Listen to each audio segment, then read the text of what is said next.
Hi everybody, I'm going on to chapter 35. Miss Harris told me I had to do odd jobs.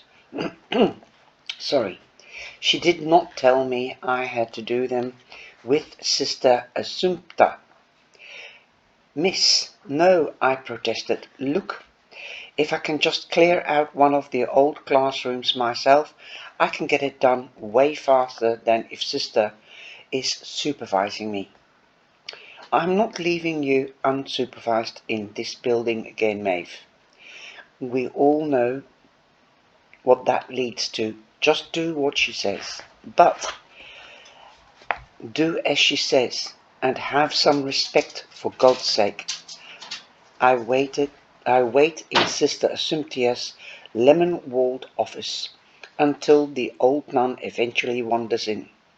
She's over a foot shorter than me and is wearing her habit, something that comes and goes depending on her mood.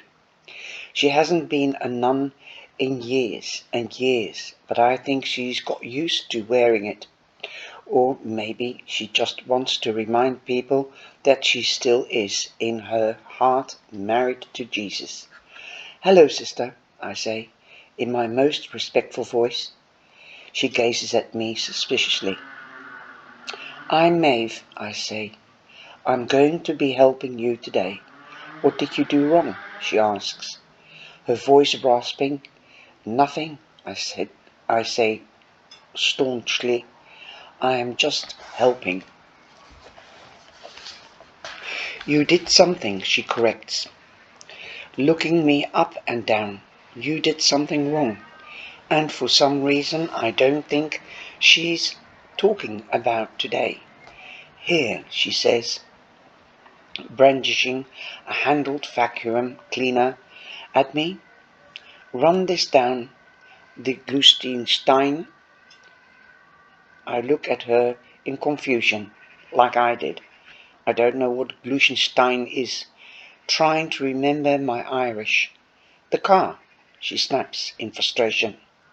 I marched out to Sister Assumptia's power blue VW bug in the car park, the one that always has the passenger window cracked open. The back seat is filled with rotting leaves and windows stained with bird poo. It's a mess. There are buckets in the basement, she says, and wanders back into her office. Great. I've been tricked into valeting a nun's car. I wonder, as I am hoovering out the back seat, if Miss Harris was just sick of having this disgusting car sitting in the car park and bringing down the desperate upper middle class attitude of the school. Maybe she noticed that the tarot cards were missing weeks ago, but was just waiting until she needed a favor to cash in the chip. After I am done hoovering, I fill 2 buckets up with soapy water to wash the outside, and I'm trotting back out to the car park. Sisters calls from her office. Don't forget the boot. Okay, I call back. I beg your pudding. I mean, yes, sister. I popped the boot, preparing to give it a quick sweep inside. There are rows and rows of black velvet jewellery cases. It's a jarringly familiar sight. These are the boxes filled with cheap costume jewellery that Lily and I were forced to carry into the school during our first week at St. Bernadette's. We laughed at the strangeness of it, strange in a way that reminded us of ourselves. Why would a nun have this much false jewellery? And what was it doing in the school? I lift a case gingerly, expecting it to be heavy. It isn't. Curious, I unfasten each silver clasp on the side of the box. Inside there is no jewellery at all. just just paper, newspaper, photographs, doodles, essays. Sister Samtia wasn't using these boxes to take jewellery into the school. The soft satin-lined boxes meant for keeping the delicate necklaces and bracelets in perfect condition were being used to store delicate memories instead. There are dozens of boxes and I carry them all in the back seat. I carry them all into the back seat of Sister Assumptia's car. I picture Joe's face, looking disapproving, saying something about respecting the property of others, but I figure I'm cleaning this woman's car for free. I deserve a bit of nose around. Most of it is just glowing write-ups about the school and records of the achievements of former pupils. St. Bernadette's top leaving certificate results, beating boys' school again, is one, and children's author says Bernice was her inspiration, is another. It's all very sweet, really. I've never really considered Sister Assumptia as a woman capable of sentiment. She's been so old the entire time I've been at St. Bernadette's that I just know her for rasping complaints at everyone. I've always been vaguely aware that she's considered to be a trailblazer in the city, using her inheritance for good, trying to get Catholic girls an education, blah blah blah. But there's something heartbreaking about all those memories and achievements stored in little black boxes in the back of the car, filled with leaves. All of the boxes are labelled on their underside with white stickers and tiny chicken scratches handwriting. There is no order or sense to the labelling system. 1970 to 79 is one, but attic extension is another. I look around for the spring 1990 box but don't see anything. What do I find though is a box called Harriet. Harriet's box starts in September 1985. St. Bernadette's welcomes the first crop of scholarship students. It's a small item on one of the local free papers, and it includes a big toothy photo of 4 girls grinning in front of the school. Sister Assumptia is there, nun habit and all, hands on her lips, pictured L to R, Harriet Evans, Sarah Bryan, Nan Haggerty, Catherine O'Filligan. There's a condescending article about how these girls are being given the chance of a lifetime. The journalist asks Sister Assumptia whether she's worried about bullying given the obvious lifestyle difference between the scholarship girls and the free-paying girls. I cringe, sinking deeper into the back seat. I've never once thought about this issue before, right? My fight with Rue. I never thought that Fiona might feel there was a difference between her and the free-paying girls. Maybe that's why she didn't properly mix with anyone else in the school before we became friends. I had never suspected she might feel left out too. I gaze at Harriet Evans.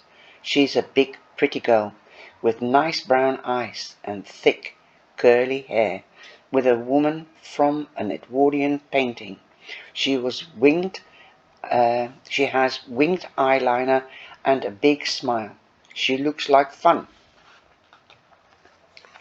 I move to the next clipping from 1986. It's a picture of some kind of demonstration or protest. This one doesn't mention Harriet at all, and I have to squint to see her in the crowded photo.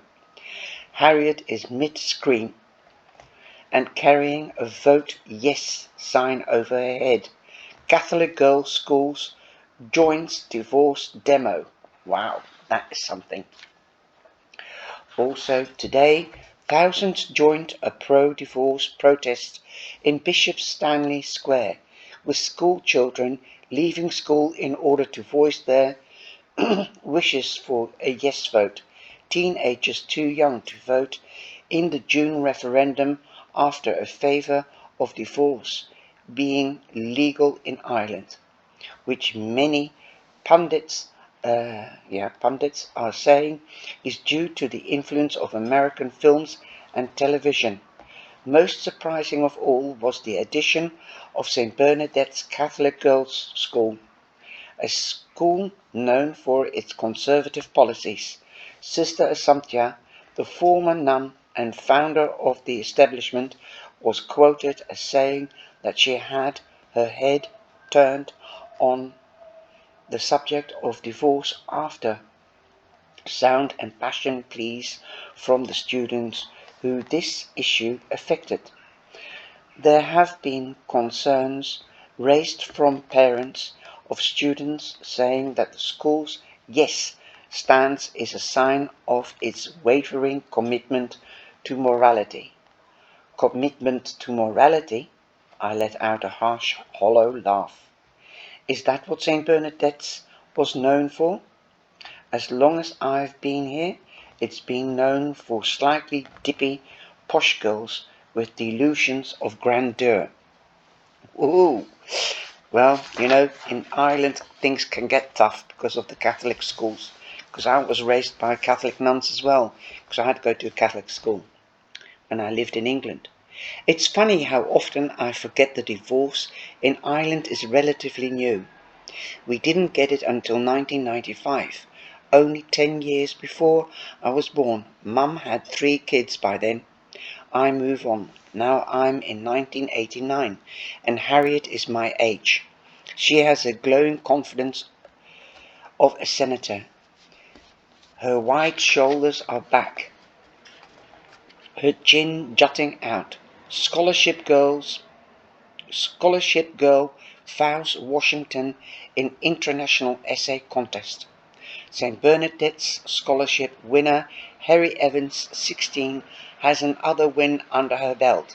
Only this time she's going stateside. The talented student has won the UN Together with Chance contest with her essay on divorce in Ireland. I wanted to highlight the sheer number of people affected by this issue, explains Evans. I did a huge amount of research on women living in refuge, almost all of whom believe that their lives would have been different in 1986 referendum if the 1986 referendum had failed. Evans is set to present her essay at the Together for Change Youth Conference in Washington, D.C. at the end of the month. Are her parents proud? My mother and sister are over the moon, Evans says. At this point, I'm actively trying not to resent Harriet Evans, a politically active genius who wins essay competitions, also who says all of whom like she is a grammar book. Give me a break. Still, it's weird that with all the impressive students that St. Bernadette's has had, Sister Assumpta has chosen to focus on Harriet Evans. I mean, there's been some actually famous pupils. We have an Oliver award-winning actress, and she doesn't have her own velvet jewelry case. I wonder if Fiona will ever get her own one. The last thing in Harriet's file is a school photo from the 1990s. It's her graduation photo, A4 size. She's lost a lot of weight since the essay competition win. as well as her creaky statue shine. She looks huddled and inward, not like a screaming girl in the divorce referendum photo, or the proud one in the competition win. I stare at the photo for a long time, feeling dissatisfied. I've just lived through this entire girl's school career. But why? What's the ending? Why is it here? And then I turn the photo over to find the housekeeper staring right back at me. Oh, wow. The housekeeper is the card. So we'll find out what that means in the next chapter, I hope. So take care. I'll see you in the next chapter.